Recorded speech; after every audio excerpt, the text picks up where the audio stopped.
اب آئیے، جو میں نے کہا تھا کہ دی موسٹ ریلیونٹ آج کے دور میں قرآن کی عظمت کیا ہے، پہلے یہ نوٹ کیجئے، حضور صلی اللہ علیہ وسلم کا اصل معجزہ قرآن ہے۔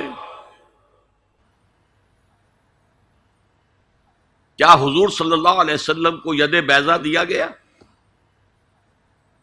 کیا لاٹھی دی گئی جو سانپ بن جاتی تھی؟ کیا حضرت عیسیٰ کی طرح احیاء موتیٰ کا معجزہ دیا گیا؟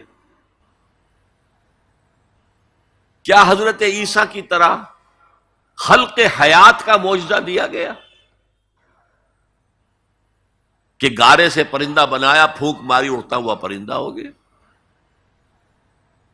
یہ سارے معجزے حسی معجزے ہیں، حسی، جنہیں آنکھوں سے دیکھا جا سکتا ہے۔ جیسے حضرت صالح کی قوم کو ان کے مطالبے پر معجزہ دکھا دیا گیا، چٹان میں سے گابھن اونٹنی برآمد ہو گئی، ناقۃ اللہ، اللہ کی اونٹنی، آنکھوں نے دیکھا، آنکھوں کے سامنے ہوا۔ اس نوع کا صرف ایک معجزہ آتا ہے روایات میں حضور کا، اور وہ شق قمر ہے۔ لیکن معجزہ اصل کسی رسول کا وہ ہوتا ہے کہ جس پر وہ چیلنج کرے کہ آؤ مقابلہ کر لو، جیسے حضرت موسیٰ علیہ السلام نے جادوگروں سے مقابلہ کیا۔ حضور کو اس نوعیت کا معجزہ نہیں دیا، مانوی معجزہ دیا گیا۔ یہ دور اب کون سا تھا جبکہ انسانی فہم، انسانی سوچ، لیول آف کانشسنس یہ اونچا آ گیا تھا۔ وہ بچپنا دور ختم ہو گیا، بچپن میں کھلونے دے دیے جاتے ہیں، وہ حسی معجزات، اور پھر ان پر بھی کوئی ایمان نہیں لایا۔ کیا قوم صالح ایمان لائی اونٹنی کے معجزے پر؟ کیا آل فرعون ایمان لائے؟ 9 معجزے دکھائے ہیں حضرت موسیٰ علیہ السلام نے، یہ 2 تو پہلے تھے، 7 اور ہیں، کوئی ایمان نہیں لایا۔ آل فرعون میں سے کوئی ایمان نہیں لایا۔ حضور کا معجزہ قرآن ہے، اور چیلنج کیا ہے، اگر تم سمجھتے ہو یہ اللہ کا کلام نہیں، تم بھی ایسی کتاب بنا لاؤ، آؤ۔ پھر برسبیل تنزل کہا، کتاب پوری نہیں بنا سکتے، 10 سورتیں بنا لاؤ۔ سورہ ہود میں اس کو بھی قبول نہیں کیا، چیلنج کسی نے قبول نہیں کیا۔ اتنی شرافت ان میں تھی۔ وہ قوم بہت بری تھی، لیکن ان کے اندر 2 وصف بہت اہم تھے۔ ایک تو یہ زبان دے دی ہے، اب پیچھے نہیں ہٹنا، یہ وصف ان میں تھا۔ خود بھوکے رہ کر مہمان کو کھلانا ہے، یہ وصف ان میں تھا۔ اور یہ وصف بھی کہ کوئی جھوٹ موٹ کو کہتا لو جی میں نے بھی بنا دی ہے سورت، آؤ کر لو مقابلہ، کسی نے نہیں۔ اور برسبیل تنزل یہاں تک گئے، اچھا ایک سورت بنا لاؤ، اور ایک سورت تو سورت العصر کے مانند بھی ہو سکتی ہے، 3 آیتوں کی، سورہ کوثر کے مانند ہو سکتی ہے، 3 آیتوں پر مشتمل، سورت النصر ہو سکتی ہے، 3 آیتوں پر مشتمل۔ وَإِن كُنتُمْ فِي رَيْبٍ مِّمَّا نَزَّلْنَا عَلَىٰ عَبْدِنَا فَأْتُوا بِسُورَةٍ مِّن مِّثْلِهِ، اس جیسی کوئی ایک سورت بنا کر دے آؤ۔ فَإِن لَّمْ تَفْعَلُوا وَلَن تَفْعَلُوا، ذرا غور کیجئے، جو چیلنج ہے، اور اگر تم ایسا نہیں کر سکو اور ہرگز نہیں کر سکو گے، فَاتَّقُوا النَّارَ الَّتِي وَقُودُهَا النَّاسُ وَالْحِجَارَةُ، تو ڈرو اس آگ سے جس کا ایندھن بنیں گے انسان اور پتھر۔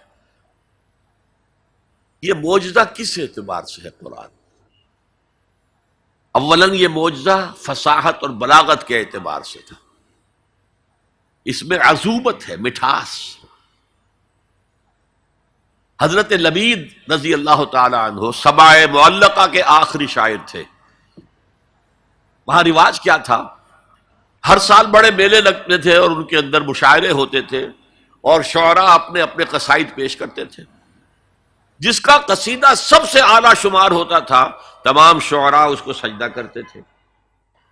اور نمبر 2، ان کا قصیدہ بیت اللہ کے ساتھ لٹکا دیا جاتا تھا۔ ہی از دی پوئٹ آف دی ایئر، یہ ہمارا اس سال کا شاعر یہ ہے۔ وہی 7 معلقات جو لٹکا دیے گئے تھے، انہی پر کتاب ہے سبع معلقہ۔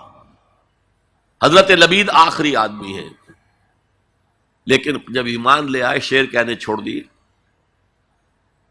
حضرت عمر نے فرمایا لبید اب آپ شعر نہیں کہتے. جواب کیا تھا؟ اب بعد القرآن، کیا قرآن کے بعد بھی کسی کے لیے یہ موقع ہے کہ وہ کچھ کہے؟ سبائے معلقہ کا شاعر جس کو تمام شعراء سجدہ کر چکے، اب قرآن کے ہوتے ہوئے قرآن کے بعد کوئی کچھ کہے، اس کی مت ماری گئی.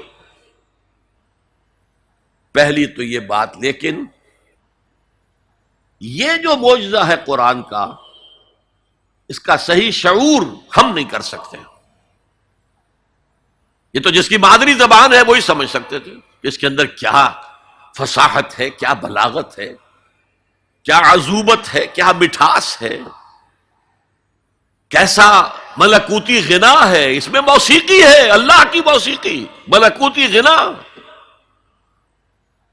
اس کا اندازہ وہی کر سکتے تھے، ہم نہیں کر سکتے. لیکن ہمارے نزدیک جو بات پہلے میں نے کہی تھی، آج کے دور میں یہ سب سے بڑا معجزہ ہے جو انسان کو نظام عدل دیتا ہے. میں بتا چکا ہوں 300 برس سے انسان ٹھوکرے کھا رہا ہے، مشرق سے مغرب، مغرب سے مشرق، پھر مشرق سے مغرب. حضور نے ایک دفعہ زمین پر نقشہ کھینچا سوا السبیل کا، تنکا لے کر ایک سیدھا خط کھینچا، اور ایک خط وہ ہے جو اس کو کاٹ رہا ہے. اس کے بعد پھر آپ نے ایک دائرہ بنایا، سیمی سرکل، وہ جنت ہے. یہ دنیا میں صراط مستقیم یا سواء السبیل ہے، اور درمیان میں جہنم کے اوپر وہ پل صراط ہے. قرآن کے راستے پر چلو گے اس لیے کہ وہ پل صراط جہنم کے اوپر ہے. وَإِن مِّنكُمْ إِلَّا وَارِدُهَا كَانَ عَلَىٰ رَبِّكَ حَتْمًا مَّقْضِيًّا. وہ اس پل صراط سے ہو کر جنت میں پہنچ جائے گا. اور انسانی عقل کے نتیجے میں سوچو گے تو وہ لیفٹ سے شروع ہو کر اس خط کو کاٹتا ہوا وہ رائٹ کی انتہا کو پہنچ جائے گا. معلوم ہو ہم تو آسمان سے گرے اور کھجور میں اٹک گئے. پھر واپس آئے گا، چونکہ اللہ کی کتاب کو رہنما نہیں بنایا. پھر اس خط مستقیم کو کاٹتا ہوا اب وہ پھر لیفٹ کو پہنچ جائے گا. اس طرح آپ نے لکیریں کھینچی، یہ ٹیڑھے راستے ادھر سے ادھر، ادھر سے ادھر، ادھر سے ادھر ہو کر یہ جہنم میں جاتے ہیں سارے کے سارے. دنیا میں نظام عدل اجتماعی اور آخرت میں جنت تک رسائی، یہ صرف اس سواء السبیل، اس صراط مستقیم سے ہے جو قرآن جس کی نشاندہی کر رہا ہے.